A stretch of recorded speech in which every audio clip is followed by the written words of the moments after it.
Барлық каналға сәлем достар, сіздермен бірге мен Нұрлан. Бүгінгі видеода біз сіздермен укулеледе Ильханның бір айда дейтін музыкасын үйренетін боламыз. Ең алдымен сіздер видео бастамас бұрын осы видеоға лайктарыңызды басып, менің арнама тіркеліп, және де комментарияға тағы қандай музыка айтқанын қалайсыздар, соны жазып кетіңіздер. Ал біз ендеше өзіміздің видеомызға кеттік.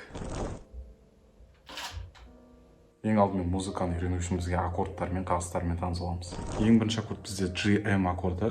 Ол бірінші ладтың бірінші струнасы, екінші ладтың үшінші струнасы, үшінші ладтың екінші струнасы соғады. Сол кезде бізде осындай звук пайда болады. Екінші аккорд бізде DM аккорды.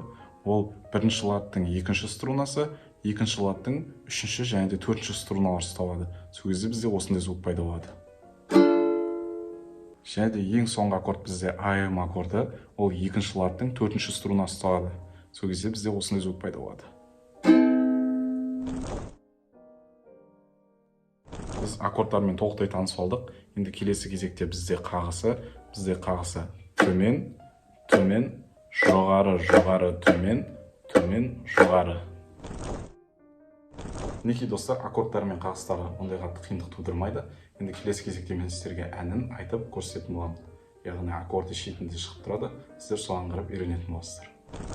Мен сенсіз жаным ау шыдамаспын бір айда,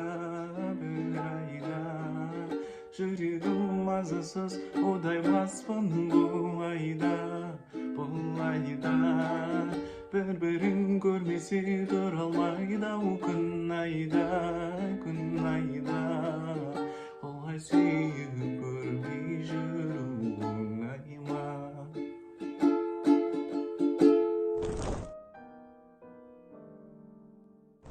Міне достар, біз толықтай музыканы үйреніп шықтық. Сіздерге осы видео ұнаса лайктарыңызды басыңыздар, және де арнама тіркеліп қойыңыздар. Сол кезде сіздер жаңадан шыққан видеоларды қалдырмай үзбей көретін боласыздар.